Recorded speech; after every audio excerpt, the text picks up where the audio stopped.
Welcome to Module 13. The readings for this module are Chapters 19, 20, and 21 of our course text by Swanson and Holton, and Chapter 13 of the optional text by McGuire. The topic that we'll talk about is globalization, technology, and challenges in human resource development. The first one is globalization and human resource development. Globalization. Globalization is a process of interaction and integration among the people, companies, and government of different nations, a process driven by international trade and investment and aided by information technology. This process has effects on the environment, on culture, political systems, economic development and prosperity, and on human physical well-being in societies around the world. Globalization is explained in the video here.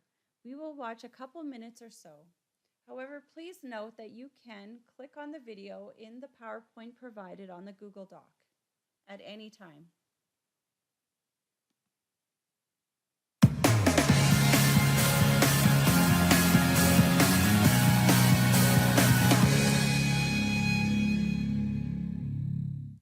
Globalization is a widely discussed topic.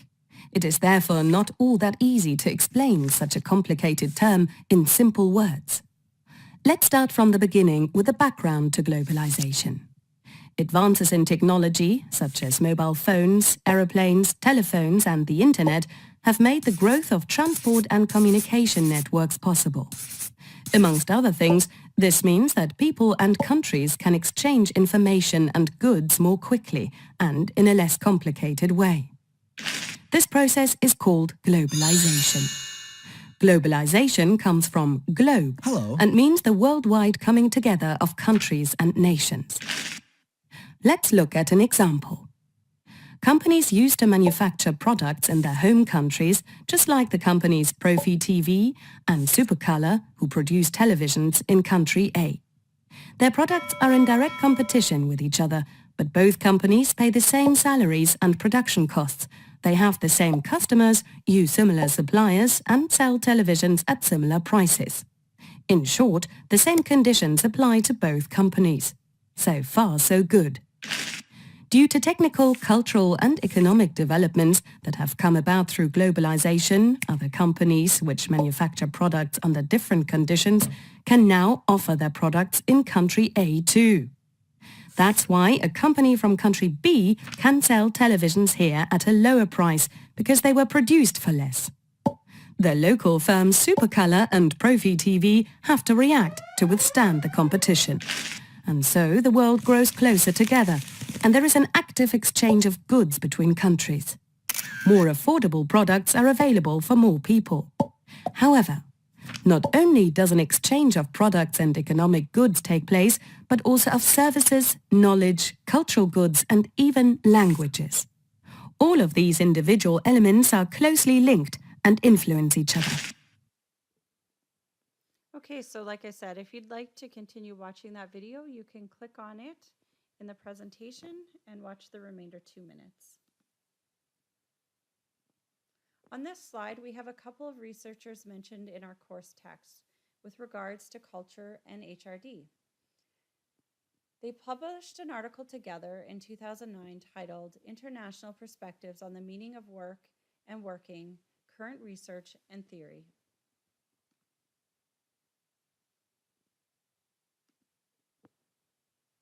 International and cross-cultural perspectives on human resource development.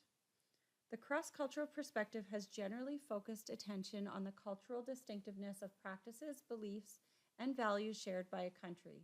It assumes that culture and values act as boundaries that allow interaction and socialization within them. Cross-cultural perspectives assume that societies or countries will vary in the types of institutions and approaches to human resource development, and those variations reflect different traditions, values, attitudes, and experiences. Culture is typically measured through various value dimensions.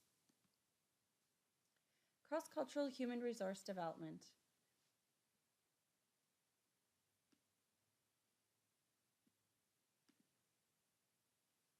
Cultural and social contexts vary, particularly within human resource development practices. Therefore, human resource development as a discipline needs to develop a globally accepted definition for international human resource development to accommodate the extensive amount of cross-national human resource development work that is being done by transnational corporations, transnational non-governmental organizations, and transnational political entities. Cross-cultural preparation is very important for successful human resource development. It involves educating employees and their family members who were sent or immigrated to a foreign country. To successfully conduct business in the global marketplace, employees must understand the business practices and cultural norms of different countries. Variations in human resource development practices and systems are directly linked to the socio-cultural variations among countries and regions around the world. Many cultural characteristics influence employee behavior. A culture refers to the set of assumptions that group members share about the world and how it works and the ideas we're striving for. Culture is important because it influences the effectiveness of different behaviors and management styles. The video on this slide defines culture and emphasizes the importance of cross-cultural training within organizations.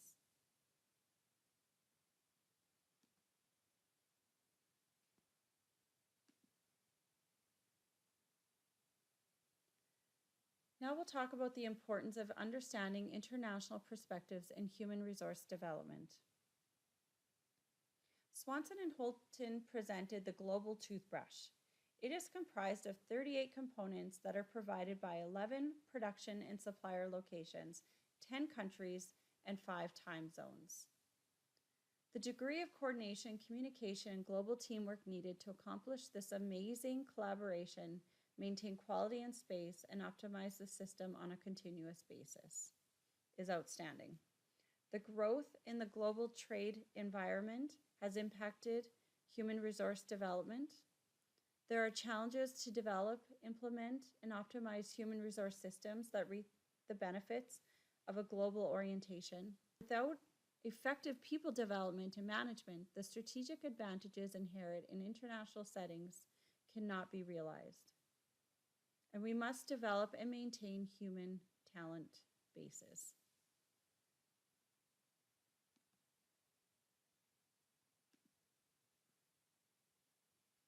Some of the human resource development challenges for international business operations include developing leaders effective in managing employees across different cultures, training and developing individuals for foreign assignments, addressing differences in work norms and values, negotiating different expectations regarding leadership, teamwork, communication styles, and obligation of the organization towards its employees, addressing differences in educational and training systems when planning for work performance, recruiting, promoting, rewarding, and motivating employees in different cultural spheres, and negotiating differences in legal, social, economic, and cultural environments when setting up effective human resource management and human resource development systems.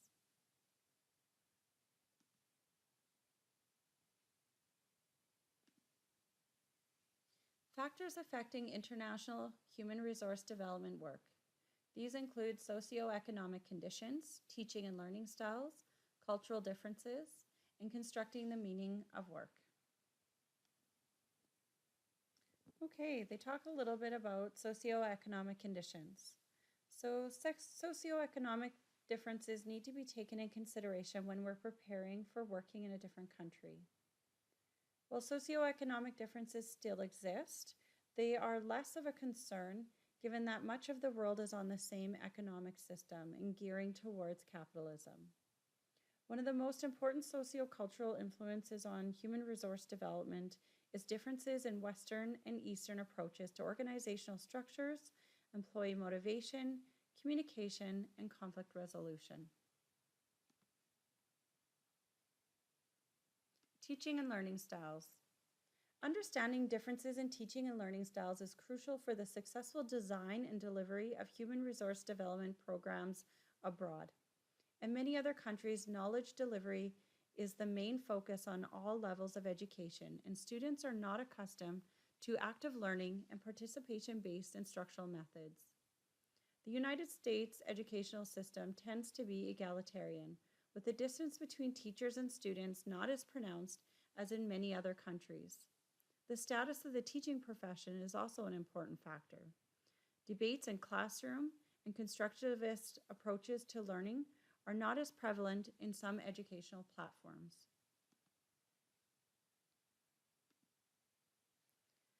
So, cultural differences.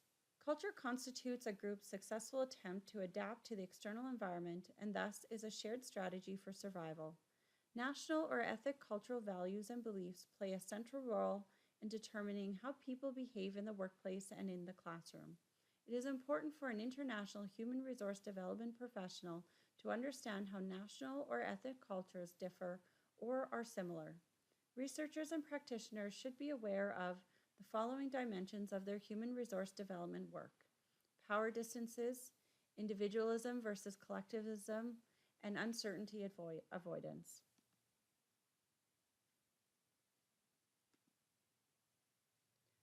What international human resource professionals do, and international human resource development challenges and new directions.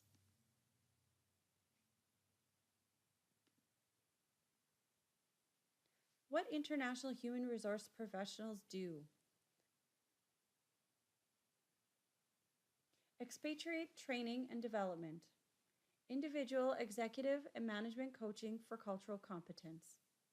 Cultural awareness training for employees in home and host countries. Training and development for virtual teamwork. Global organizational development for cross-border mergers and acquisitions. Training and development projects through international development agencies and non-governmental organizations.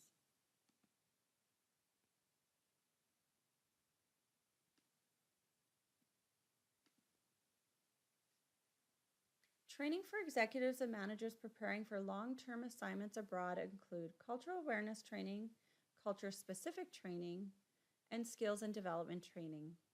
The video here explains global human resources. We will watch a minute or so, and again, you can watch the remainder of the video in the presentation if you click on it in Google Docs.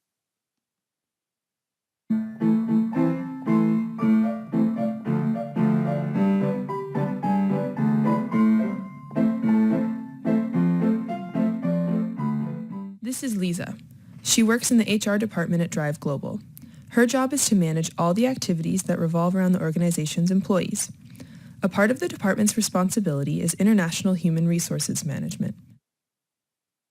This includes HR management in a global environment, selection, training and development, performance management, compensation, and repatriation.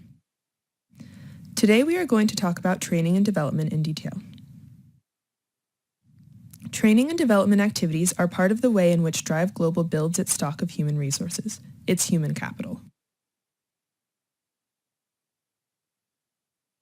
This is Sarah. She works as a senior sales manager at Drive Global. Sarah has been selected for an international assignment.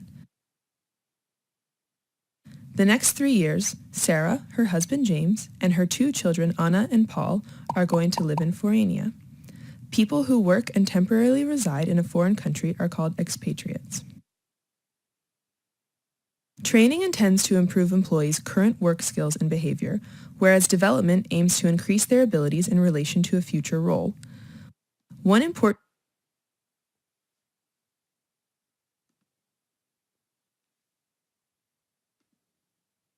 Okay, so we have here 3 stages of organizational cultural readiness. The first one is cultural awareness, the cultural awareness stage. To increase participants' awareness of the significant differences in norms, beliefs, and behaviors, and to help them critically examine their own cultural assumptions.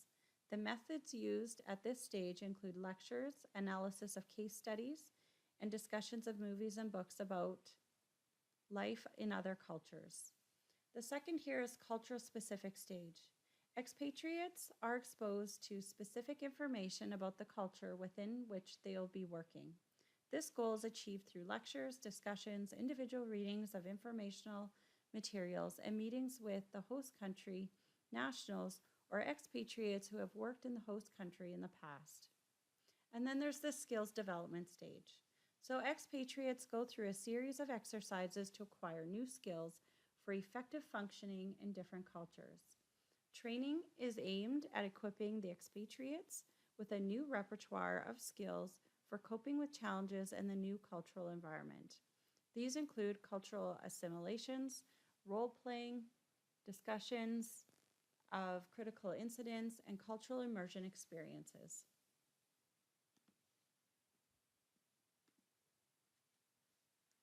So problems with current expatriate and cultural competence training practices include providing only some cultural awareness training without following up with culture-specific training and cultural competence skill development.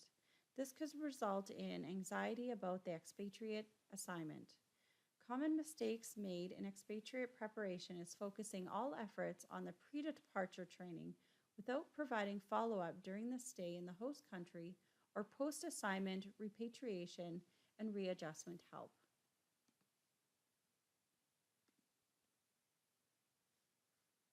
International human resource development challenges and new directions are discussed in this section. Research and knowledge base of international human resource development has increased substantially, but the current state of knowledge is insufficient to guide this complex phenomenon and is not adjusting rapidly enough to keep pace with the rate of globalization. Human resource development practitioners, regardless of their specialization, need to understand and be able to influence cross-cultural and international human resource development training and organizational development practices.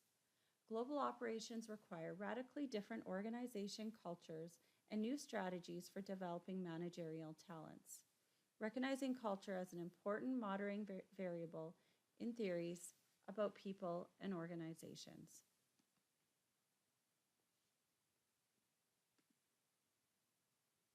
The areas of a practice addressed in international human resource development research literature includes leadership styles and leadership development, expatriate preparation and adjustment, cultural diversity, and the role of the government in human resource development. Challenges for practicing human resource development officers in international environments include only some areas of international human resource development are established. The global arena continues to change as cultures, organizations, and people evolve. Understanding and appreciating the magnitude of international business and the critical role of human resource development professionals working in this context.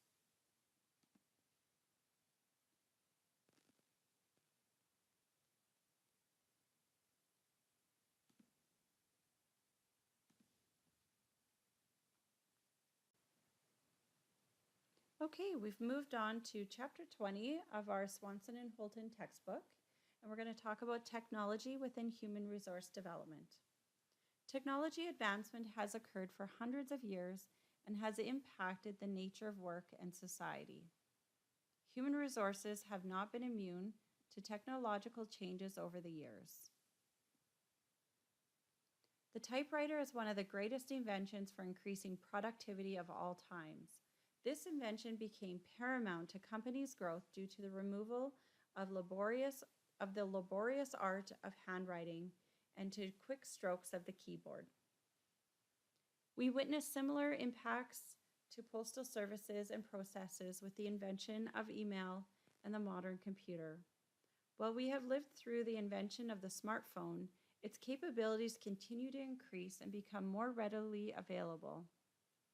It is unclear the future of this technology and how it will change society and work. Swanson and Holton reveal that information and communication technology can support human resource development's strategic approach to investing in human capital. There are many applications of technology to the work of human resource development. Swanson and Holton present 4 concepts including the virtual organization or the digital workplace, organizational development, of which they include change, e-learning, and performance improvement.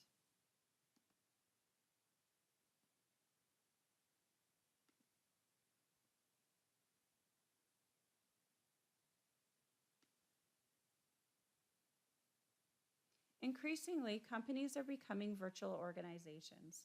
Swanson and Holton state that this condition is fueled by the global marketplace, changing dynamics of the workplace, customer expectations, and the general growing use of technology. What is a virtual organization? They are described as a physical company that stays connected over the internet. These virtual organizations allow people to work anywhere, including home or while physically away from the office, city, province, or even country, using communications such as video conferencing, smartphones, apps that are on the smartphone, or online chats. Organizational members can be connected more than ever before and share information and advanced communication tools. There is growing research on what is called virtual human resource development. A good article for understanding virtual human resource development is written by Elizabeth Bennett in 2010. Her article was called New Perspectives on Virtual Human Resource Development. She provides an overview of articles written regarding virtual human resources in a 4-year span. In her final thought, she reports human resource development professionals need experience with technology and an understanding of explanatory models that guide and integrate technology development into practice.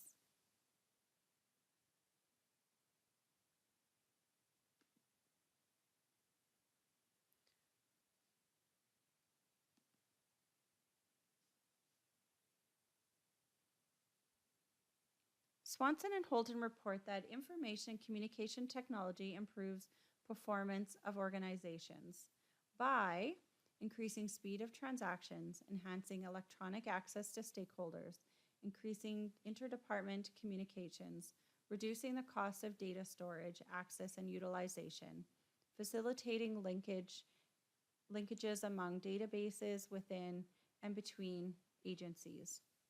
On this slide, we show performance-enhancing tools such as 360-degree feedback surveys, having the ability to create visually appealing charts and graphs, or the ability to have open space meetings.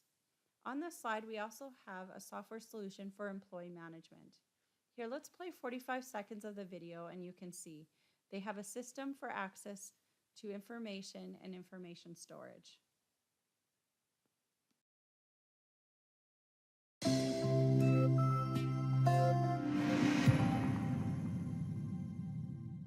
DocuWare Kinetic solution for employee management digitizes, centralizes, and organizes employees' HR documents within a secure, searchable repository while streamlining time-consuming tasks with ready-to-go digital workflows for hiring, onboarding, performance reviews, and many other HR tasks. Documents can be simply dragged into DocuWare or imported from any type of scanner, multifunction printer, or directly from your email box. Once in DocuWare, a 3-tiered folder structure is created to differentiate access rights among HR, managers, and employees, ensuring audit readiness and compliance. Okay, so as you can see, software is being created to try and manage the work of human resource development. We have another video here that supports the future of information communications technology, where it's described as empowering and transformative, among other things.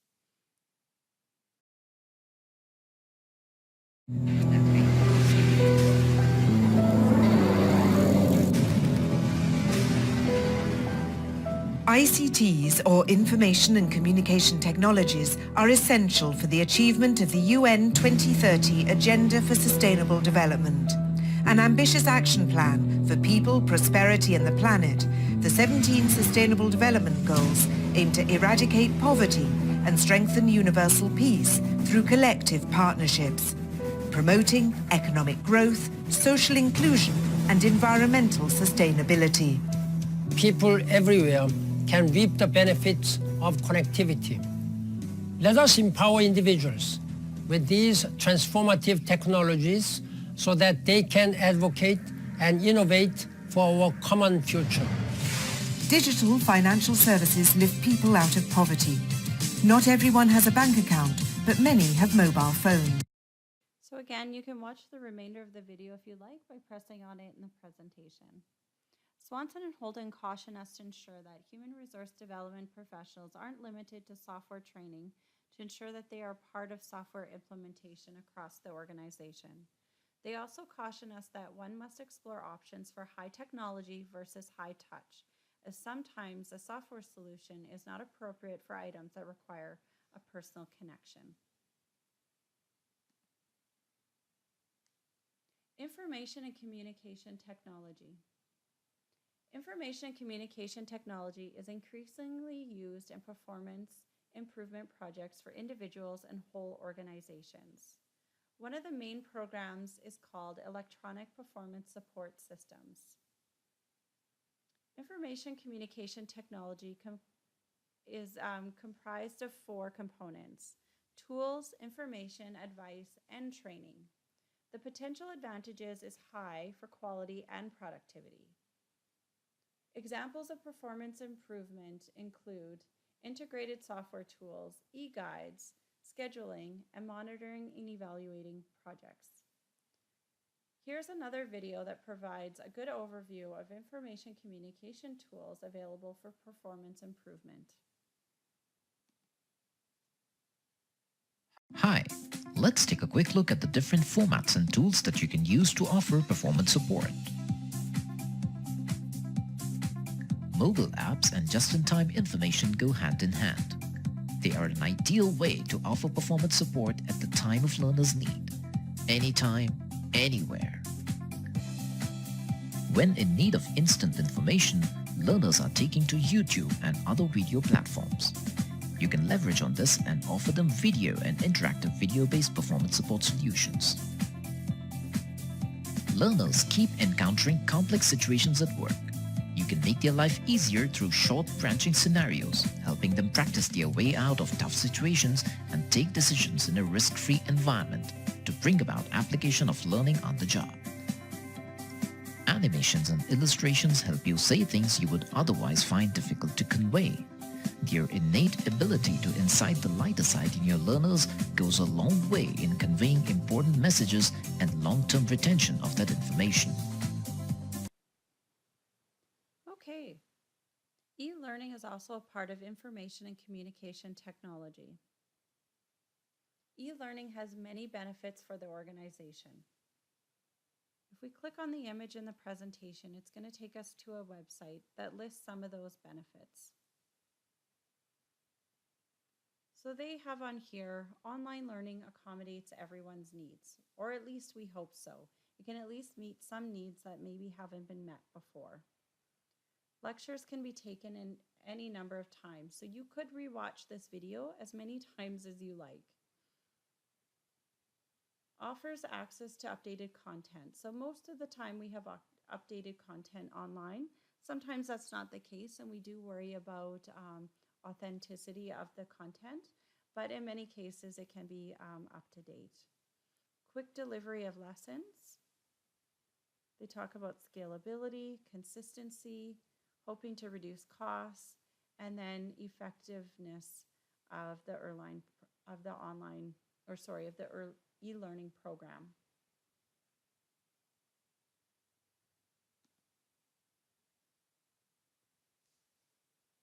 Swanson and Holden remind us that information technology can reduce the need for some tasks. However, often new tasks are required, so we have to make sure that we've evaluated the entire impact of our technological solution. Also, 15 to 20% of implementation costs related to electronic applications are 15 to 20% of your total costs will be allotted to training. Lifelong training attitude is much more important than previously with e-learning. There are competency-based education, and it's increasingly recommended when using e-learning tools. In competency-based training, the emphasis is on tasks which a person must be able to carry out and on the problem and practical situations in which a person must be able to act competently. The underlying principle here is that learners only learn what they cannot do or what they can't do adequately. Assessment is done with regards to the learner's development and can include portfolio of learning or portfolios of learning. In competence-based training, learners learn independently and manage their own learning process. And authentic learning is important and must be closely related to reality.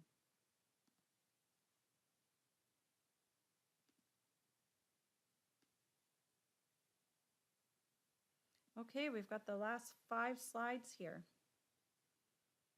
So they do have a section where they talk about authentic learning with information and communication technology. E-learning provides a platform where learners are trained to be able to perform particular tasks that are meaningful to their work. These tools allow for authentic experiences that most closely mirrors our reality. On this slide, we have a 3D learning tool supported by technology to enhance the learner's experience.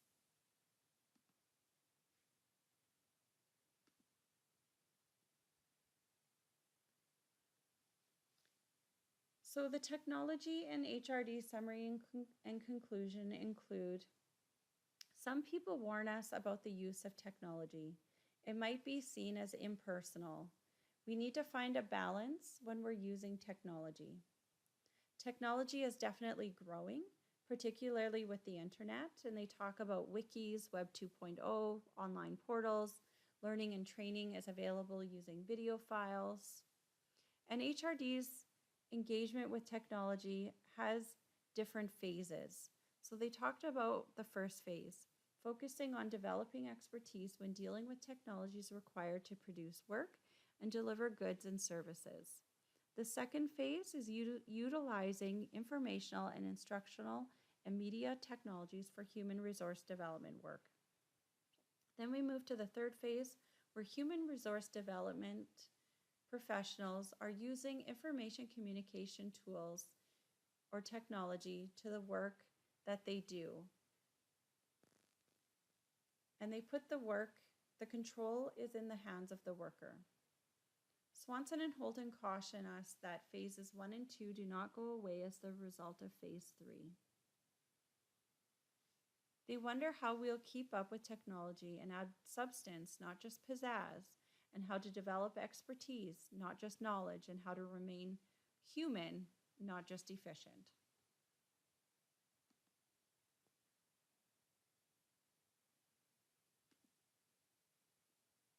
Okay, so we have the last chapter of our section of our presentation, and this is chapter 21, Challenges Facing Human Resource Development.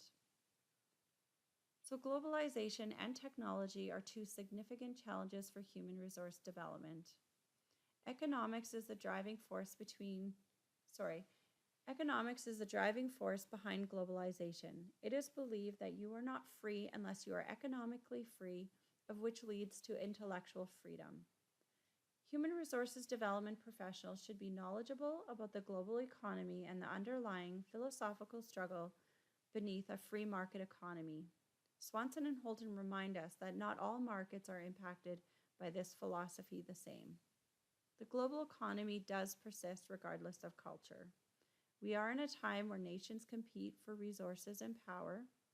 Swanson and Holton remind us that peace and war can impact the economic structure of the community, democracy, arms, economic power, of which can disrupt organizations and human resource development significantly. There is a small group of superclass elite that wield global power and control of resources. The image on this slide, captured from Wikipedia, demonstrates the 20 largest global economies.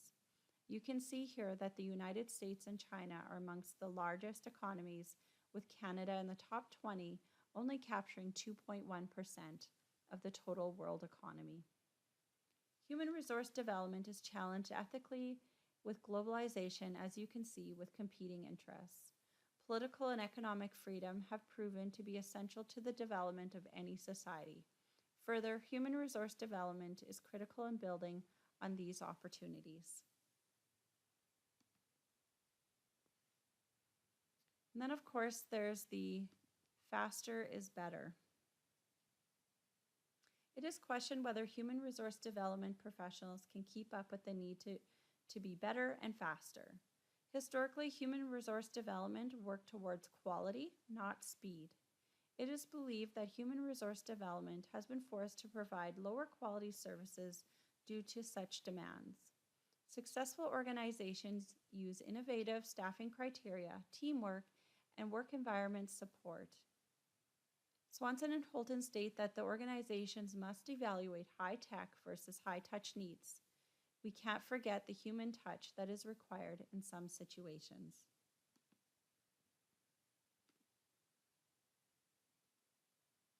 And then, of course, they talk about training programs in regards to certification and accreditation.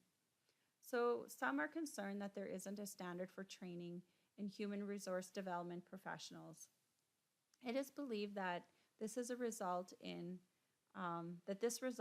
inconsistent practices and application of theories. Accreditation is desired to ensure quality of human resource development education. And that's our presentation.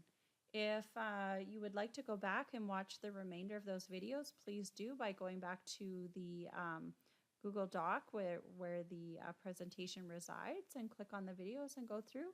And feel free to rewind this and listen to my voice.